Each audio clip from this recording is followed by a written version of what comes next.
She boarded quietly. No makeup, no fancy clothes, just a pregnant woman trying to get through her flight. When she politely asked for help, the flight attendant rolled her eyes, spoke to her like she was nothing, and made her a public example. Passengers looked away, no one helped. But what they didn't know was that the woman they all ignored had more power than anyone on that plane. And when she made one silent call, the plane didn't just stop. The airline was forced to answer for everything. Before we start the story, comment below where in the world you're watching from today. And if you like stories like this one, don't forget to subscribe and turn on the bell icon so you never miss a new story. Ella boarded the plane slowly, one hand supporting her lower back, the other gripping the handle of her small carry-on. She was 7 months pregnant, moving carefully down the aisle, trying not to draw attention. Her belly was round and noticeable under her pale blue sweater. She had flown before during this pregnancy, but this time she felt more nervous. Not because of the flight, but because this was the first time flying without her husband. She finally reached her seat in the business class section and smiled with relief. She had requested this seat weeks in advance, not because of the class, but because it was near the front of the cabin and close to help if needed. She had also paid extra to ensure assistance with lifting her bag, something her doctor had strongly advised against doing herself. Ella settled in gently, breathing out through her nose. The pain in her back eased slightly. She placed a water bottle and a small pouch of snacks on the tray table and rested her head. The cabin slowly filled with other passengers. Some gave her a kind smile. Others barely noticed her. A few minutes later, the head flight attendant walked by. Her name tag read Claire. She was tall, sharply dressed, and walked with fast, confident steps. She passed by Ella once, then stopped and looked back. Her eyes scanned Ella's belly, then narrowed slightly. "Excuse me," Claire said, folding her arms. "Did someone already help you with your bag?" Ella sonrió educadamente. "No, not yet. The agent at the gate said someone from the crew would assist." Claire tilted her head. "That's not part of our job. You should have arranged for a medical assistant if you can't lift your own things." Ella's smile faded. "I requested help when I booked. It's part of your special care policy." Claire's lips tightened. "That policy is for actual medical conditions, not for people who just don't want to carry things." The words landed heavy. Ella blinked, unsure how to respond. She didn't want to make a scene. She just wanted to avoid any injury. "I'm not asking for special treatment," she said gently. "It's just a small bag, and I was told someone would help me with it." Claire sighed loudly and muttered under her breath, "Unbelievable." She reached up and shoved the bag into the overhead bin carelessly, almost slamming the door shut. Then, without looking back, she walked away. Ella sat in silence. Her cheeks were red. A few nearby passengers had seen what happened, but none of them said anything. One woman across the aisle looked over but quickly turned away. Ella slowly pulled out her phone. Her fingers shook slightly as she typed a message. "Crew refused help. Attendant was rude. Tossed my bag like it was trash. I'm okay, just upset." She hit send. The reply came seconds later.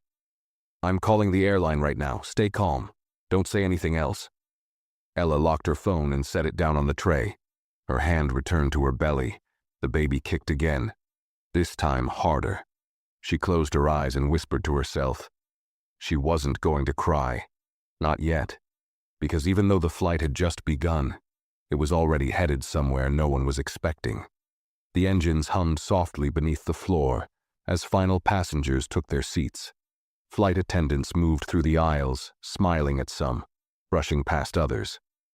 Claire didn't return to Ella's row, and that was fine by her. Ella stayed quiet, hands folded on her stomach, her breathing slow and steady. But inside, she wasn't calm. Her thoughts raced, replaying the way Claire had dismissed her, the way her belly had been ignored, the way the overhead bin had slammed shut like she wasn't even there. The passenger in the seat beside her, a middle-aged man with gray hair and expensive shoes, glanced her way. He opened his mouth for a moment as if to speak, but then looked away. Ella noticed. She noticed all of it. Her phone buzzed in her lap. She checked it discreetly. A message. I spoke to their emergency operations team. They're contacting the crew right now. Just stay put. She blinked at the words. Her husband wasn't angry. He was never loud. But when he used that tone, even through a text, she knew he meant business. At the front of the plane, Claire stood by the galley, laughing lightly with a younger attendant named Maya. Maya had been watching everything quietly. Her tone wasn't as bright as Claire's. You were kind of rough with that lady, weren't you? Maya asked gently. Claire rolled her eyes. I'm not a nurse. She should have booked wheelchair service if she needed help. Maya didn't answer. She turned away to check her supply tray. Claire leaned back and took a sip of her coffee, still completely unaware that her morning was about to change. Back in the cabin, Ella shifted in her seat. Her lower back ached, and her body felt tense. She leaned forward slightly, adjusting her posture. The man beside her cleared his throat.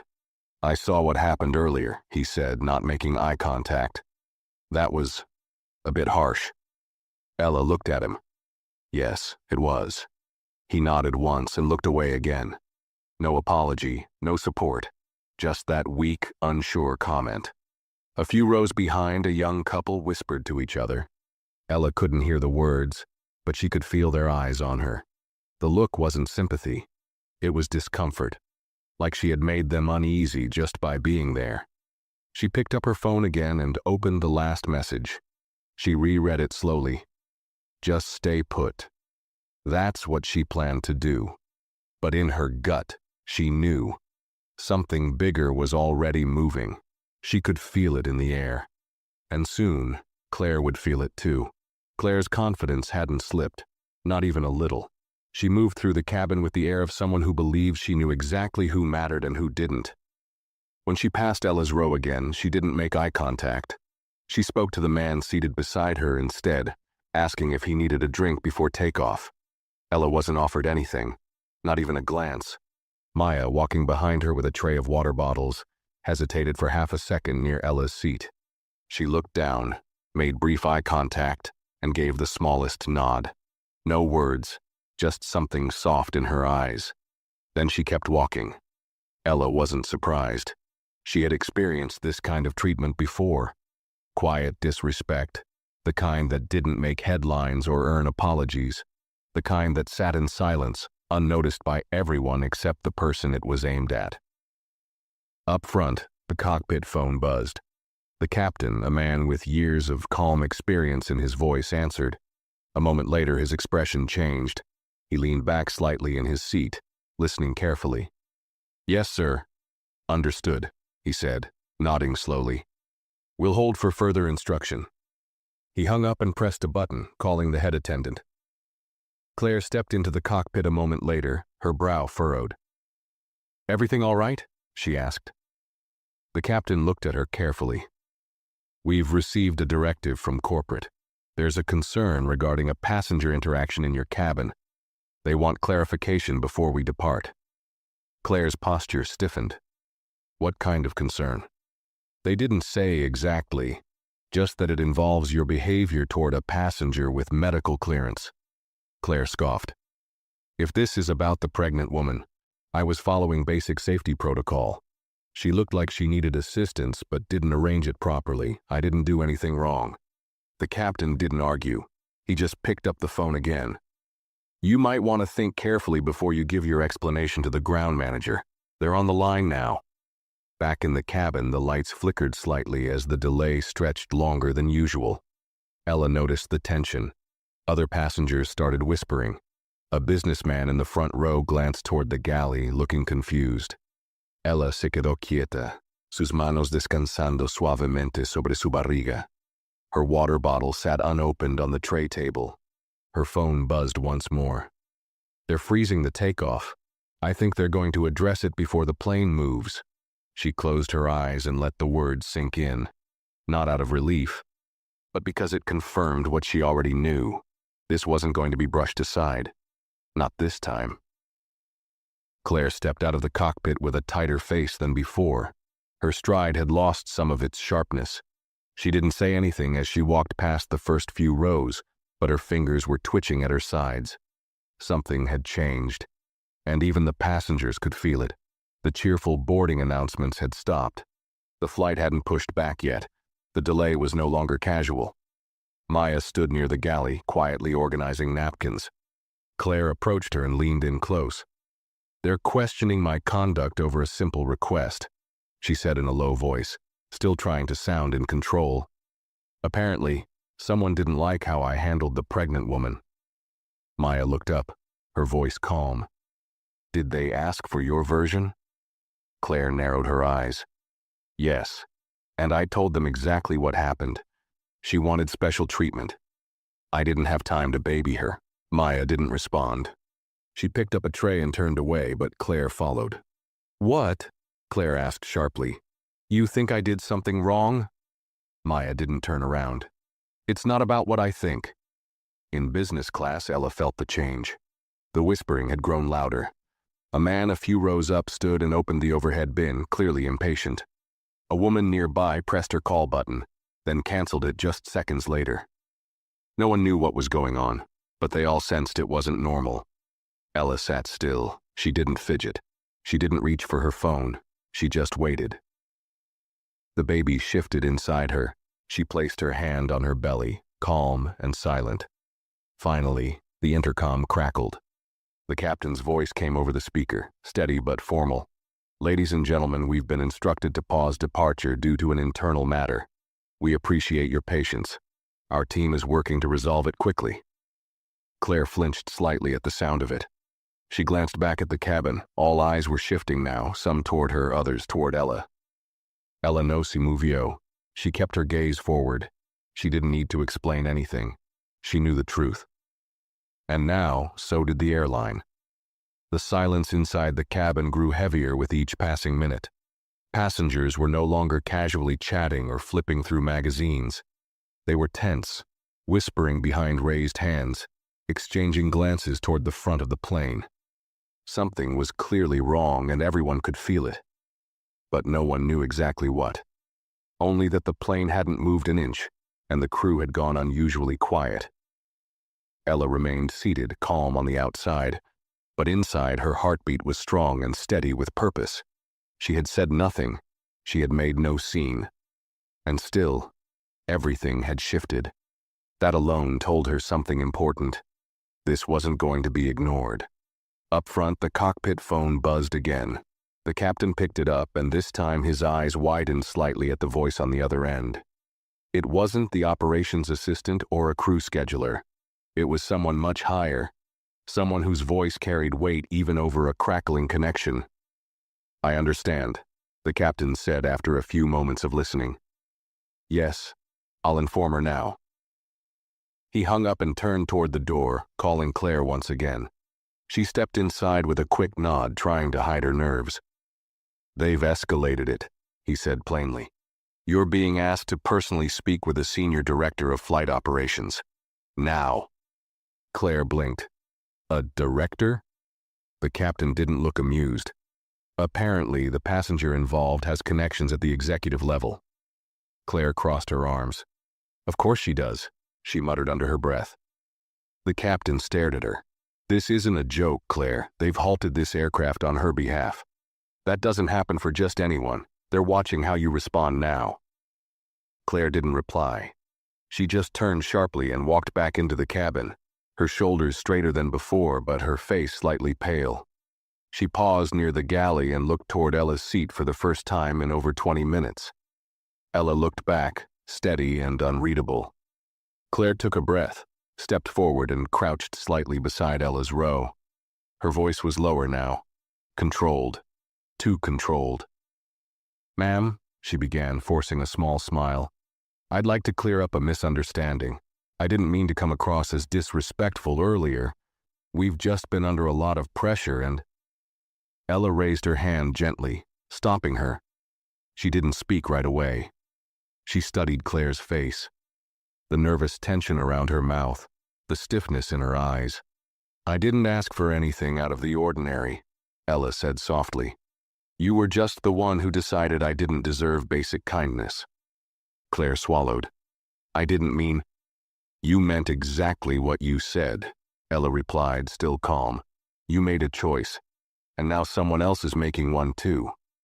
Passengers nearby listened quietly. One woman stared over the top of her sunglasses. A man next to the aisle subtly pulled out his phone, pretending to check messages but recording instead. Claire stood slowly, her lips tight. She gave a stiff nod and walked back toward the front of the cabin. Inside the galley, she leaned against the counter, trying to collect herself. Maya stood nearby, wiping a tray. They asked for a statement, didn't they? Maya asked. Claire didn't answer. Did you tell the truth? Maya added without looking at her. Claire turned her head. I told them what they needed to hear.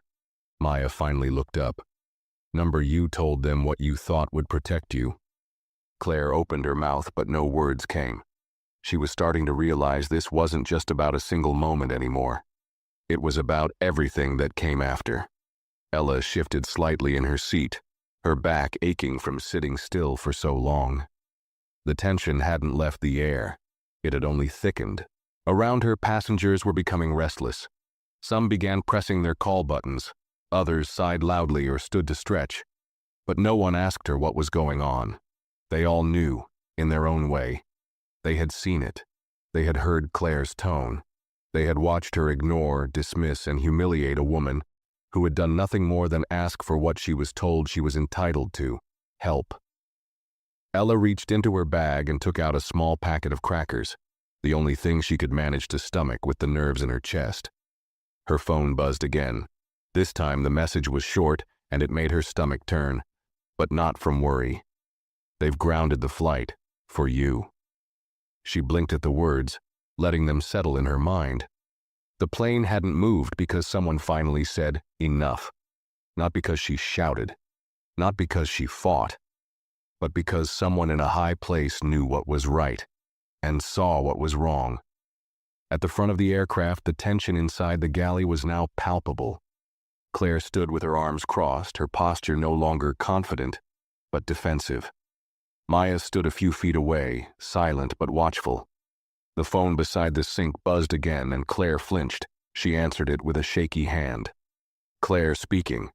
The voice on the other end was firm, not cruel, not angry, but disappointed in a way that hit deeper than yelling ever could. This is Director Owens. I'm going to ask you one question, and I want the truth. Did you or did you not refuse to assist a medically cleared pregnant passenger when she requested help, and then dismiss her with inappropriate remarks? Claire's mouth went dry. There was miscommunication. She didn't request special handling when she booked. That's not what I asked. Claire hesitated. She could feel Maya's eyes on her, could feel the walls closing in. I refused to help her, yes. I told her it wasn't part of our job, but I didn't mean to insult her. The silence on the other end was long. You know her husband is on the board, the voice finally said. Don't you? Claire's throat tightened. No, I didn't. Well, now you do. And he's not asking for a quiet apology. He's asking for accountability, the kind we can't ignore. Claire gripped the phone tighter, but her knees were starting to shake. What does that mean? It means the plane is grounded. You'll be removed before this flight continues. Security will escort you from the aircraft. You're suspended, effective immediately. Claire's breath caught in her chest. Suspended? Pending investigation, the voice confirmed. You can explain yourself to the ethics board after we've spoken to the other crew and passengers. But your part in this flight is over. The line went dead. Claire slowly set the phone down, her hand trembling. She turned to Maya, who had gone still as a statue. You heard all that, didn't you? Claire whispered. Maya nodded slowly. Every word. Claire sank into the jump seat, her legs unable to hold her anymore. For the first time in her career, she was being taken off a flight, not for illness, not for emergency, but for failing to treat someone like a human being. Back in the cabin, Ella sipped her water calmly. She wasn't smiling, she wasn't satisfied.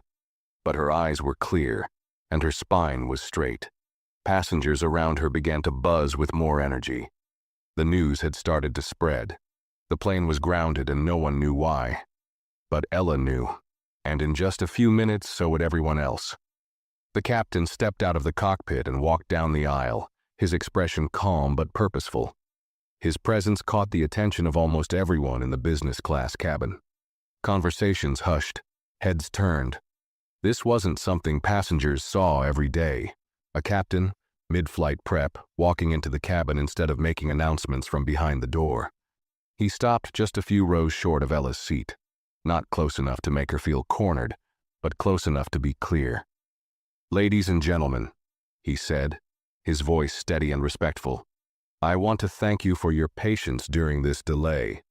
We've encountered an internal issue involving the conduct of a crew member, and to ensure the safety and dignity of all our passengers, we are resolving it before takeoff." Murmurs rose at once. Several people exchanged glances. Some looked uncomfortable. Others leaned forward with interest. The captain continued, "At this time, a flight attendant will be deboarding the aircraft, and a replacement will join us shortly. We apologize for the inconvenience and appreciate your understanding." He gave a slight nod, then turned and walked back toward the front. The announcement was brief, controlled, and said everything without naming names. But everyone knew. The shift in the cabin was immediate. Claire stood stiffly by the galley, her hands clenched behind her back. She had heard the announcement. She had seen the glances. And she felt the eyes pressing against her like heat through glass. The door of the aircraft opened. A ramp agent stepped on board, followed by a uniformed security officer in a navy jacket with a company badge on his chest. The cabin fell into a strange, stunned silence. Claire didn't wait to be asked. She stepped forward and nodded silently to the officer. Her face was pale, her posture still proud, but fragile now, like a cracked shell. She turned toward the cabin. Her voice when she finally spoke was quiet but forced. "I'll be stepping off the flight. Thank you all." No one responded. Not a single passenger. Even Maya remained silent, her hands folded at her waist. As Claire walked down the aisle, Ella turned her head slowly to meet her eyes. There was no anger on her face, no smugness. Just calm, an unshakable calm that made Claire stop for half a second. "I'm sorry," Claire said softly. "I shouldn't have treated you that way." Ella didn't blink. "I know."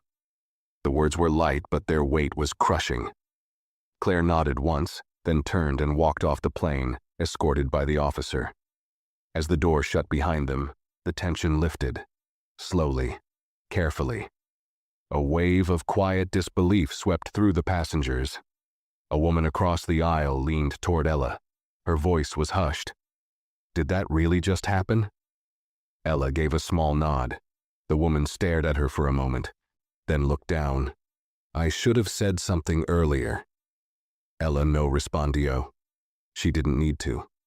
She had already said more by saying nothing at all. Moments later, Maya stepped forward and addressed the cabin. Her voice was soft but firmer than before. "We'll be departing shortly. A new lead attendant is on the way. If anyone needs anything in the meantime, I'm here." She looked at Ella then, really looked at her. "I apologize for what happened earlier," she added, her voice no longer rehearsed or robotic. "It wasn't right." Ella offered a small nod. It wasn't forgiveness, and it wasn't dismissal. It was simply acknowledgement. As Maya returned to her duties, passengers slowly relaxed back into their seats. But the mood had changed permanently. The quiet had become something else now. Respect, recognition, accountability. Ella picked up her phone again and saw a new message waiting. "She's off the flight. You did good. You didn't even have to raise your voice." She stared at the message for a moment, then locked the screen and tucked it away. Because the truth was, she hadn't done anything but sit quietly, ask for what she was promised, and refuse to shrink when someone decided she didn't belong. And sometimes, that was the loudest thing a person could do. The new lead flight attendant arrived 10 minutes later, an older woman named Joanne, who carried herself with quiet confidence and no unnecessary cheer. She walked through the cabin with steady eyes, offering nods and short greetings, making it clear that this flight was going to be handled differently now. Passengers had settled down, but the tension hadn't vanished completely. They were processing what had just happened. Some whispered quietly to seatmates. Others avoided eye contact altogether, unsure how to feel about witnessing something they hadn't tried to stop. Ella remained still in her seat, her hands resting on her stomach. She hadn't said much since Claire was removed, but her silence had power now, real, undeniable power. The same people who had once ignored her were now looking at her differently. They weren't sure how to approach her, or if they even should. Across the aisle, the same man who had earlier offered her a half-hearted comment was now sitting up straighter. He opened his mouth as if to say something again, but this time Ella didn't meet his eyes. She wasn't interested in polite guilt. She didn't want anyone's sympathy. She had already carried the weight of being invisible until she couldn't be ignored. The intercom clicked on again, and the captain's voice returned. "Ladies and gentlemen, thank you again for your patience. We'll be pushing back in a few minutes. Please ensure your seatbelts are fastened and your devices are in airplane mode." The aircraft began to hum with movement. The plane backed away from the gate, slower than usual, as if even the metal frame could feel the shift in atmosphere. Joanne came down the aisle, checking on passengers. When she reached Ella, she stopped, knelt slightly, and looked her in the eye. "I was briefed," she said gently. "I want you to know that what happened should never have happened. And it won't be ignored." Ella studied her for a moment before nodding once. She didn't offer a smile. She didn't need to. The look in Joanne's eyes was enough. Respect, without pity. That was all she ever wanted. As Joanne moved on, a younger woman in the row behind leaned forward. She looked nervous, her hands wringing in her lap. I wanted to say I saw everything," she whispered. "I didn't know what to do." Ella turned slightly. "You didn't have to do anything, but now you've seen it, you'll notice it next time. That matters." The woman blinked, surprised. She gave a small, grateful nod before sitting back again. The plane taxied slowly, the lights of the runway stretching out in glowing lines ahead. Night had begun to fall outside, casting long shadows across the cabin. Ella looked out the window, her reflection faint against the darkening glass. She didn't see a victim. She didn't see someone who had caused trouble or asked for too much. She saw someone who had been underestimated, and who held her ground. Far ahead in the first row, Maya stood near the bulkhead watching the cabin from her quiet corner. Her eyes met Ella's again for a brief second. She didn't look away. In that moment, there was no need for words. Maya had witnessed how quickly things could shift when someone simply refused to stay silent. And now, she was seeing what quiet strength looked like when it was backed by truth and power. The engines roared to life. The aircraft lifted into the sky, and still, no one said her name. No one stood and clapped. No one turned this into a grand event. But everyone on that flight would remember what had happened. Because nothing had exploded. No voices were raised. No laws were broken. Just one woman asking for help. And one flight attendant who decided she didn't deserve it. That decision had grounded a plane, removed a tenured crew member, and changed the tone of the entire airline for the rest of the night. And now, the flight had taken off. Not in spite of what happened, but because of it. The sky outside was quiet. Inside the cabin, the truth had already landed. The flight moved forward, quiet but charged. At cruising altitude, the seatbelt sign turned off and passengers began shifting again, reaching for tablets, adjusting pillows, trying to act like things were normal. But the atmosphere hadn't returned to what it was before. It couldn't. The events that unfolded on the ground had cracked something open. No one could pretend it hadn't happened. No one could unsee what they saw. Ella reclined her seat just a little, careful of her back. Her body felt heavy, not from the baby, but from the emotional weight she had carried in silence. She wasn't tired exactly, but there was a kind of exhaustion that settled in after you spend too much time proving your existence. She looked around. The quiet glances were still there. Some were curious, some were unsure, and some were filled with quiet respect. A flight attendant she hadn't seen before, a man with a kind face and soft voice, walked up to her seat holding a silver tray. We're serving refreshments now. May I offer you anything? He asked.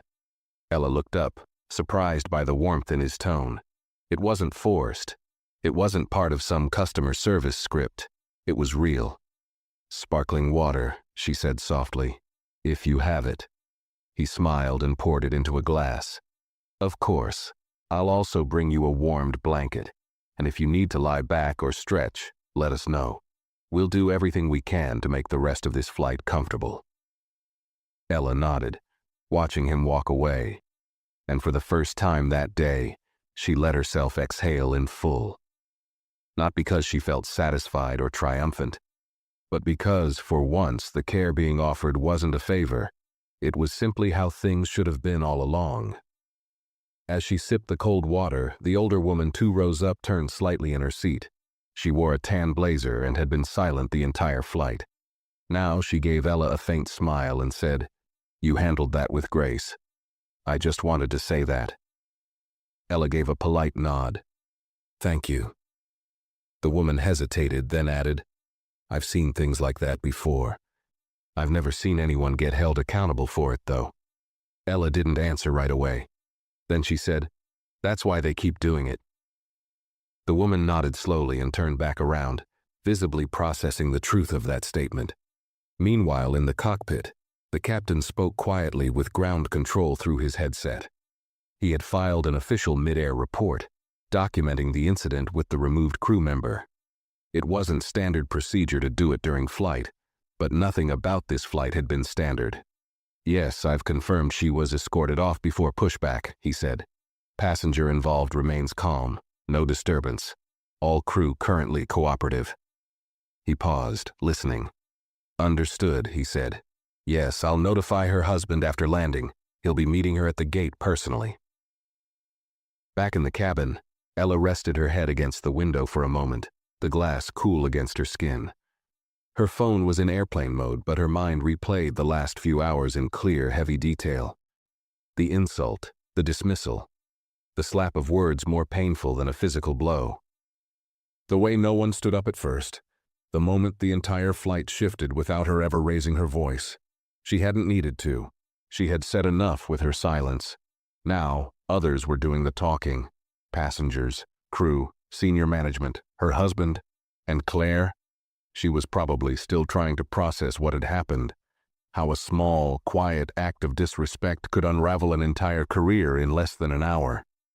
Ella se frotó el vientre lentamente, sintiendo un suave empujón desde dentro. The baby was active, moving again.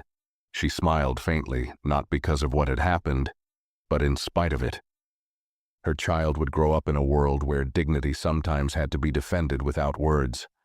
And now, at least on this one flight, that lesson had been written into the air, quietly, clearly, and permanently. Far above the clouds, justice had already touched down. As the flight progressed, the cabin slowly adjusted to the new rhythm, though an invisible line still separated the first half of the journey from the second. It was as if the aircraft itself remembered. The conversations were softer, the movements slower. Even the clinking of drink glasses and cutlery came with less energy, like the crew and passengers alike were moving through a space that had just witnessed something personal. Ella sat quietly, occasionally shifting in her seat to ease the pressure on her back. The sparkling water was half finished, condensation dripping slowly down the side of the glass. Her meal tray remained untouched. She wasn't hungry, not after the way everything had unfolded. The new lead attendant, Joanne, returned with a light blanket and carefully draped it over her legs. "Let me know if you need anything," she said gently. "We'll be checking in with you every half hour." Ella gave a small nod in thanks. It was strange, receiving attentive care now after being ignored just an hour earlier, but she didn't push it away. She accepted it because this time it came from a different place. Not guilt, not obligation, just recognition. Across the aisle, a young man, maybe mid-20s, shifted uncomfortably in his seat. He had watched the earlier incident from a distance. He had stayed silent. But now, as Ella reached for the in-flight magazine, he leaned over slightly. "I saw it all," he said in a quiet voice. "What she said, how she treated you, I should have said something. I didn't. I just froze. Ella looked at him. His face was sincere. His hands fidgeted. She could see the discomfort in his shoulders. You don't owe me anything, she said. He swallowed. But I owe myself the truth. And the truth is, I stayed quiet because I thought someone else would step in. Ella asintió. Most people do. He leaned back slowly, his eyes distant now, like someone rethinking their entire role in the world. Behind them, an elderly couple whispered to each other. Their voices were too low to hear, but their glances kept landing on Ella. The husband eventually pulled out a notepad and began writing. He passed the note to Joanne as she walked by. Ella saw it, just for a second. A short sentence. She deserves a formal apology. All of us saw what happened. It was a simple sentence, but it carried weight. Because when passengers start putting words on paper, the airline listens. Up in the cockpit, the captain finished writing his report. The document included timestamps, names, and passenger statements. He had never filed a live conduct report in the air before, but this flight was different. As he signed the digital form, a call came through his headset. We've coordinated with ground security, the voice said. Her husband will be at the gate with an executive escort. The board has also requested a debrief of the incident. The captain replied calmly, I'll speak with him personally.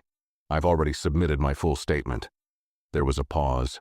Then, we'll also need a formal account from the remaining crew.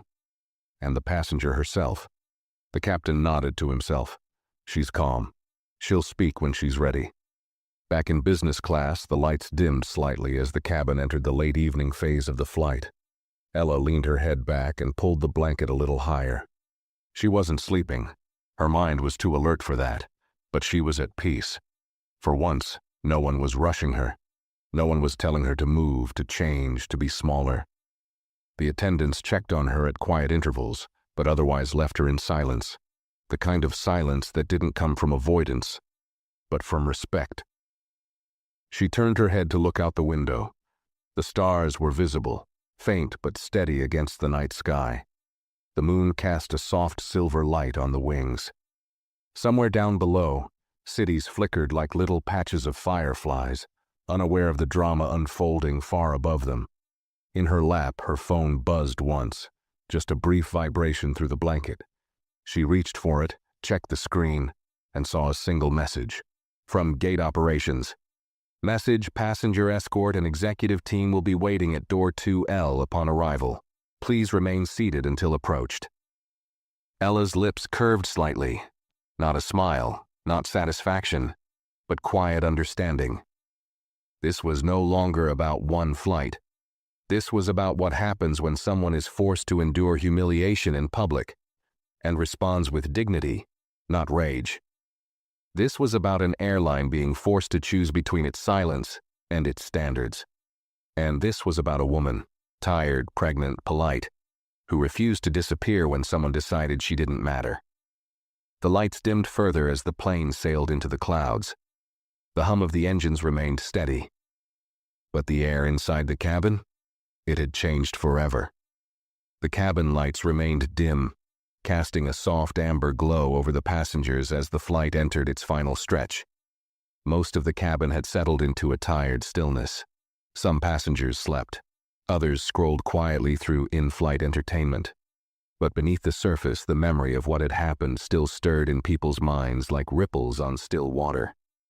Ella stayed awake, her gaze flicking between the overhead light and the moonlit window beside her. She hadn't moved much in the past hour. Her body was sore, her feet slightly swollen, but she remained calm. She felt the weight of her baby pressing gently against her ribs and placed a protective hand on her stomach. Her phone, still in airplane mode, lay untouched in the seat pocket. She didn't need it now. Everything that needed to happen was already in motion. She had done what was right. She had stayed composed, said the truth, and let others see what they needed to see. And they had. A row behind her, the man with the notepad, the same one who had written a note earlier, gently tapped Joanne as she passed by on her routine check. "If there's a record of passenger statements," he said in a low voice, "I'd like to add mine." Joanne looked at him surprised. "That's very kind, sir." "It's not kindness," the man replied firmly. "It's responsibility. We all watched it happen. Most of us said nothing. That doesn't sit right with me." She nodded solemnly and made a note on her tablet. "I'll include your name and seat number in the internal report." A few seats across, another woman stirred awake, glanced at Ella, then leaned toward her husband. "That's the one, isn't it?" she whispered. "The one the flight was grounded for?" He nodded slightly. "Yeah, I think so." "She didn't look like trouble," the woman murmured. "She didn't do anything." "That's the point," he said. Joanne made her way back to the galley and entered a log of the conversations she'd had. The internal report was growing longer with each hour of the flight. Passenger feedback, crew statements, timeline markers, unusual activity. Everything was being documented, and this time nothing would be brushed aside with a generic apology. Meanwhile, Ella slowly adjusted in her seat, pulling the blanket higher across her stomach. She glanced down the aisle toward the cockpit, where the door remained closed. She imagined her husband on the ground, already waiting. Not pacing, not anxious, but prepared. He always had a way of showing up exactly when things needed to be said the most, and he would say it better than anyone. The intercom chimed again, and the captain's voice returned, calm and focused. "Ladies and gentlemen, we'll begin our descent shortly. Please return to your seats and ensure your seatbelts are fastened. We'll be landing in approximately 25 minutes. Our crew will begin final checks. Thank you, Ella, no si movio." She stayed perfectly still, watching as passengers roused from sleep and straightened their seats.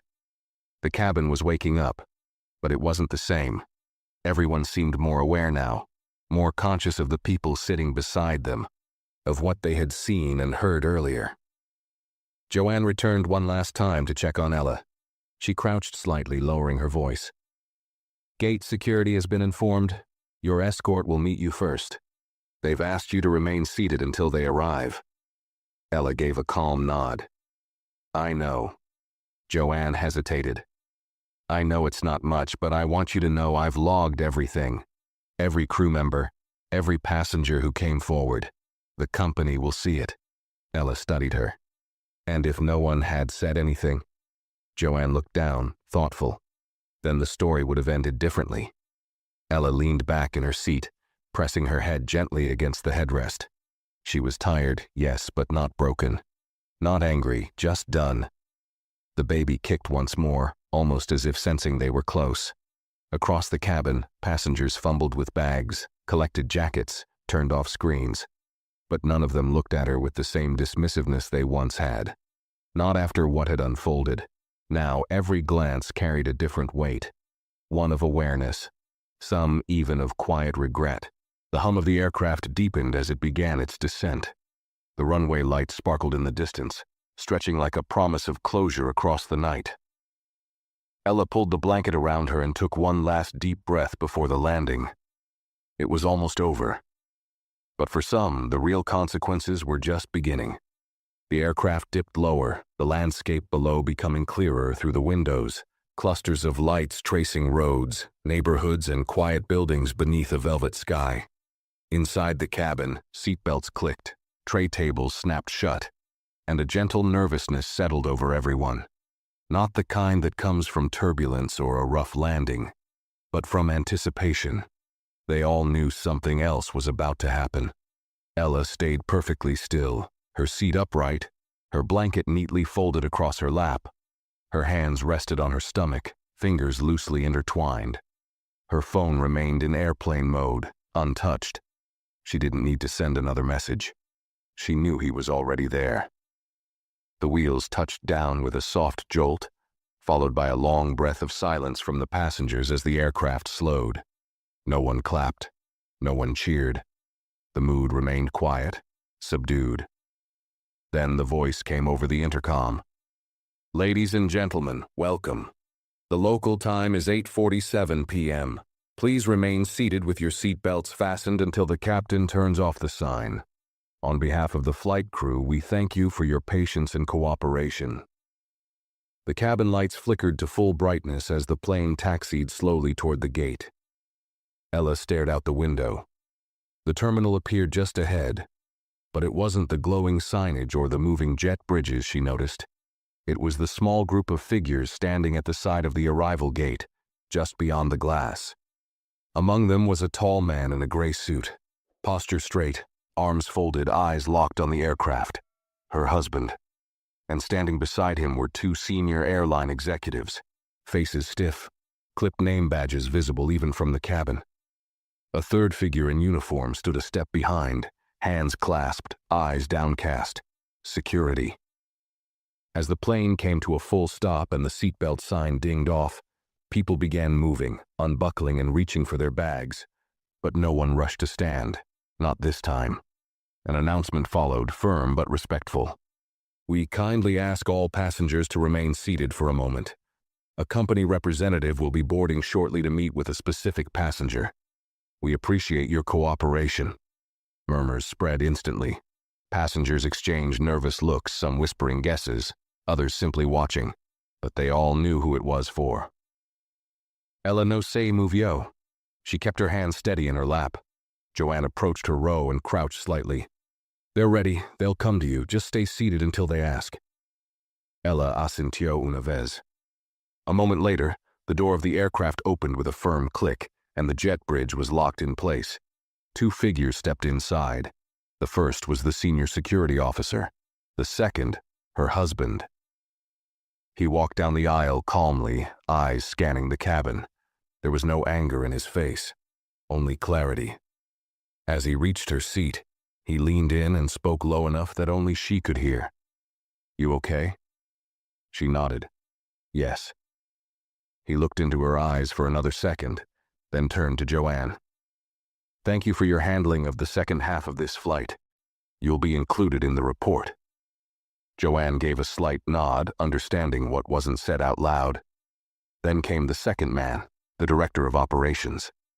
He was well-dressed but tired-looking, with lines around his eyes and a firm tone. Ma'am, he said to Ella, on behalf of the airline, I'd like to formally apologize for what happened to you on this flight. It has been escalated to the board. You will not be required to give a statement tonight unless you wish to. But I do want you to know that your experience is being taken seriously. Ella looked up at him. Her voice was soft but unshaking. Will anything change because of this? The man didn't flinch.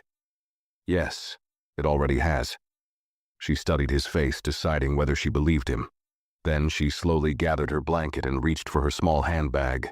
Her husband extended a hand, but she didn't need it. She stood slowly, on her own. The cabin around her had gone completely silent, not out of shock but out of attention. Everyone was watching now. Ella didn't meet their eyes. She didn't need to.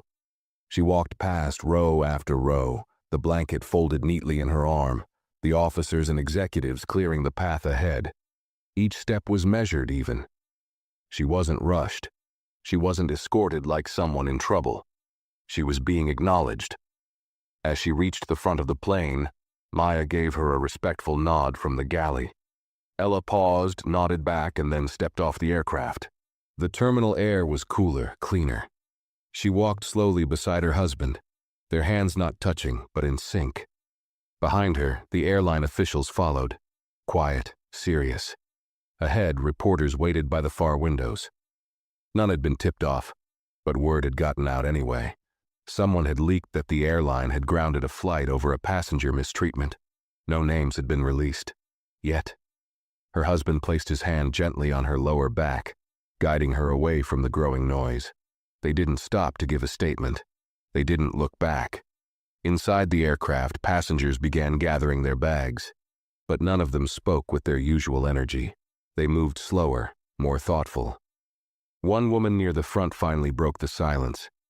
She didn't yell, she didn't argue, she just sat there. Another replied, and the whole airline moved. They weren't talking about a delay anymore. They were talking about what it means to be seen. As Ella walked down the private terminal corridor beside her husband, the heels of her shoes echoed softly against the polished floor. She didn't speak. Neither did he. They didn't need to. Their silence said more than any words could at that moment. Behind them, the executives kept their distance, not out of disrespect, but because they knew this wasn't their moment to lead. It was hers. They reached a secure door at the far end of the hallway. A staff member in a navy blazer held it open and nodded without a word. On the other side was a quiet lounge. No passengers, no noise, just space. Ella entered first. Her husband stayed by the door, speaking softly with one of the directors. She moved toward one of the soft leather chairs and slowly sat down, easing the weight off her back. Finally, she allowed herself a full breath. Moments later, the director of ethics and conduct entered. His badge was clipped to a charcoal suit, and his expression was firm but not defensive. He pulled up a chair and sat across from Ella, folding his hands. "Ms. Ramsey," he began, using her last name formally, "you're under no pressure to speak further tonight. We've already received crew statements, the pilot's log, passenger notes, and a full audio recording from the galley." Ella nodded, listening. "But I wanted to offer you a chance, if you wish, to speak plainly, just for the record.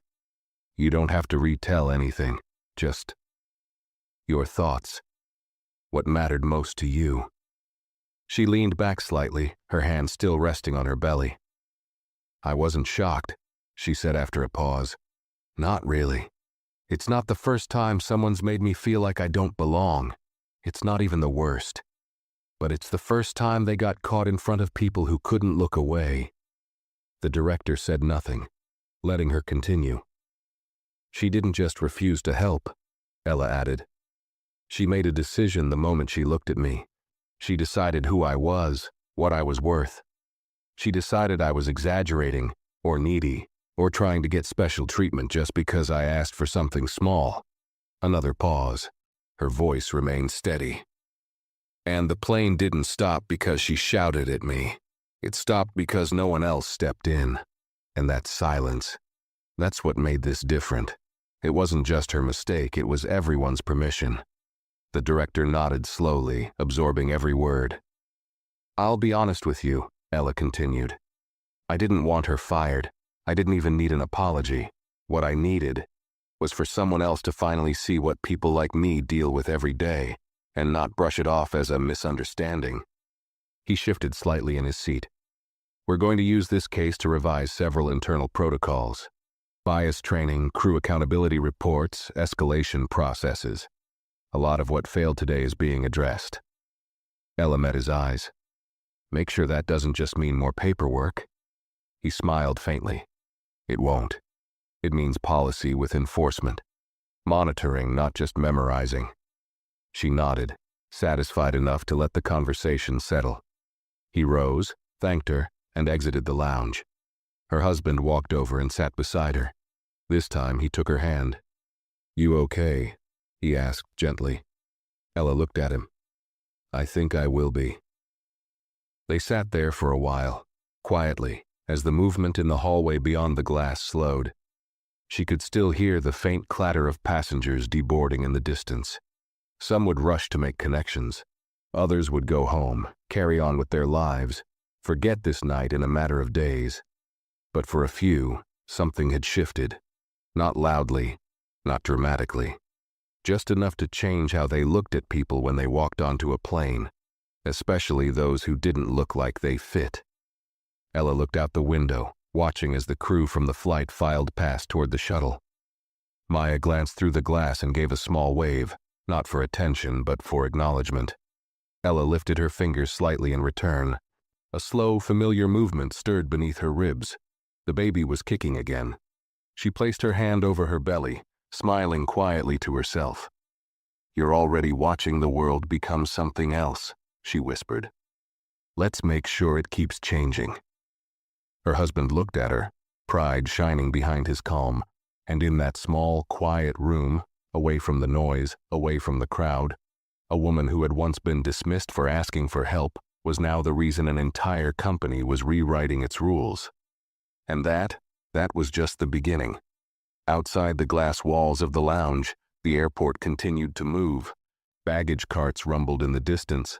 PA systems called out connecting flights, and employees walked briskly in bright vests and polished shoes. But inside the quiet room, time felt slower. Still, like something important had just happened, and the world hadn't quite caught up to it yet. Ella se inclinó hacia atrás en su silla, las manos todavía descansando en su barriga, sus ojos medio cerrados. Her body was exhausted, but her mind remained sharply aware. There was a calm inside her, not the calm that comes from rest, but the kind that follows a storm that didn't break her. Her husband sat across from her, speaking softly on the phone with the airline's board secretary. His tone was polite but firm, each sentence measured. He wasn't asking for favors. He was setting expectations.